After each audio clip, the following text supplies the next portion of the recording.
hero character in the Bible ay si Noah. Ito po yung drawing ko.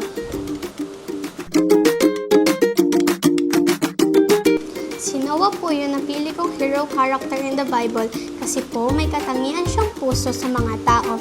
Kahit hindi po nakikinig yung mga tao at pinagtatawanan lang po siya, naging tuwid pa rin po siya at nagpapatuloy at nakikinig sa Panginoon.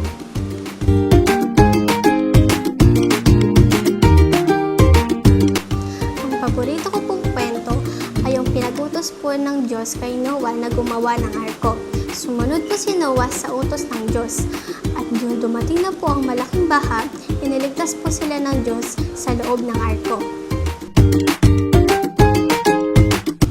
Natutunan ko po ay na dapat tayong sumunod at magtiwala sa Panginoon.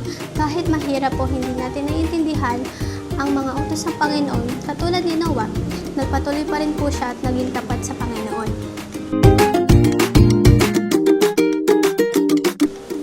Ang tungkol kay Noah ay nagtuturo sa atin patungkol kay Jesus dahil ang arko ang naging daan upang maligtas sila Noah at ang kanyang pamilya mula sa hatol ng Diyos.